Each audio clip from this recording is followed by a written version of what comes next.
অটোক্যাডের ভিতরে যতগুলো powerful tools আছে তার ভিতরে স্ট্রেস টুলটা খুবই পাওয়ারফুল একটা টুল, যেটা আপনারা পাবেন এখানে মডিফাই প্যানেলের ভিতরে, এখানে স্ট্রেস টুলটা। কিন্তু এটার একটা সমস্যা হলো যে আমি যেটা দেখেছি বেশিরভাগ যারা কাজ করে অটোক্যাডে তারা এটা স্কিপ করে। আসলে এটার অ্যাকচুয়াল যে ফাংশনটা, অ্যাকচুয়াল যে কাজটা, সে কাজটা বেশিরভাগ মানুষই দেখা যায় জানে না, বা ওইভাবে না জানার কারণে এটা অ্যাপ্লাই করতে পারে না।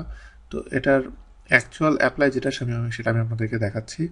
স্ট্রেস কমান্ডটা আমি এনেবল করলাম সিলেক্ট করার পরে। আমাকে এখানে নিচে দেখেন যে ক্রসিং উইন্ডো শো করছে, মানে আমাকে স্ট্রেস করতে হলে আমাকে একটা ক্রস উইন্ডো একটা সিলেক্ট করতে হবে। তা আমি যখন সিলেক্ট করার পরে দেখেন এখানে সে স্ট্রেচ করবে সেইগুলো যেইগুলার যে পয়েন্টগুলা, যে ভার্টেক্স যেগুলা, সেইগুলা যেই উইন্ডোর ভিতরে পড়বে শুধুমাত্র সেইগুলাই স্ট্রেচ হবে। এটা সিলেক্ট করলাম, করে রাইট বাটন ক্লিক করলাম, করে এখন আমি এই বেস পয়েন্ট যেটা ধরে এটা যখন আমি টানতেছি তখন দেখেন যে আমি যে ক্রস উইন্ডোটা সিলেক্ট করেছিলাম এটার ভিতরে যেই ভার্টেক্সগুলা বা যে পয়েন্টগুলা এটার ভিতরে পড়েছে শুধু সেই পয়েন্টগুলা এখান থেকে মুভ হচ্ছে।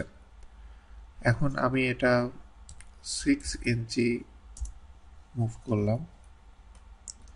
6 ইঞ্চি মুভ করার জন্য দেখেন এটা শেপটা কেমন আসলো।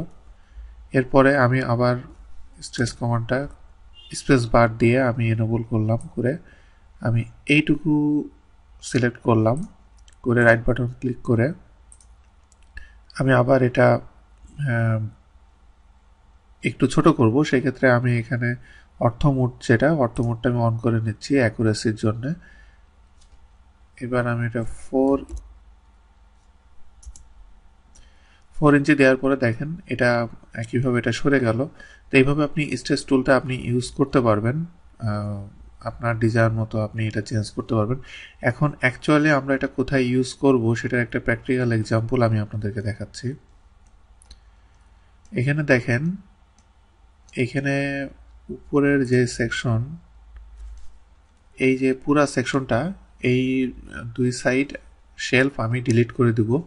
দিয়ে আমি দুই সাইড না, আমি পুরা শেলফের মাঝখানের যে তিনটা যে কলাম, মাঝখানের ফুল কলামটা আমি ডিলিট করব, করে দুইটা কলাম আমি একসাথে নিয়ে আসব।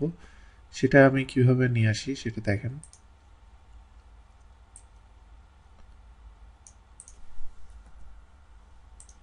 প্রথমে এটা আমি ডিলিট করলাম, ডিলিট করার পরে আমাকে জাস্ট একটা পয়েন্ট কোথায় এটা সেটা জেনে রাখার জন্য আমি সার্কেলটা ড্র করলাম।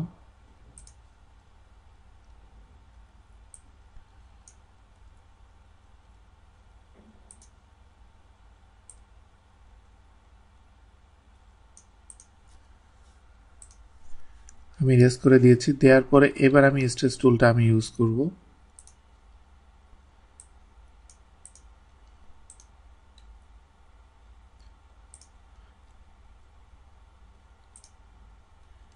দেখেন আমি কত সহজেই স্ট্রেস টুল ইউজ করার মাধ্যমে আমি এই শেপটাই এই ধরনের একটা শেপে নিয়ে আসলাম। আমি চাইলে আরও মডিফাই করতে পারি। এখানে যদি আমি একটা কলামে নিয়ে আসতে চাই সেক্ষেত্রে আমি আমার পয়েন্টটা ঠিক জেনে রাখার জন্য আমি সার্কেলটা ড্র করেছি।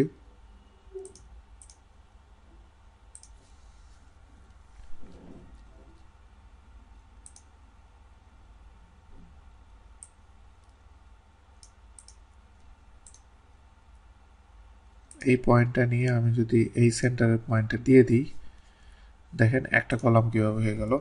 এইটাই হলো প্র্যাকটিক্যাল এক্সাম্পল যে আপনি কিভাবে আপনার প্র্যাকটিক্যাল ফিল্ডে আপনি স্ট্রেস টুলটা ইউজ করার মাধ্যমে অনেক কমপ্লেক্স জিনিস আপনি খুব সহজে করতে পারবেন।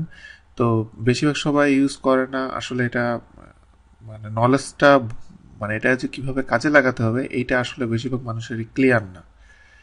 তো অবশ্যই এটা আপনি ভালো করে শিখবেন।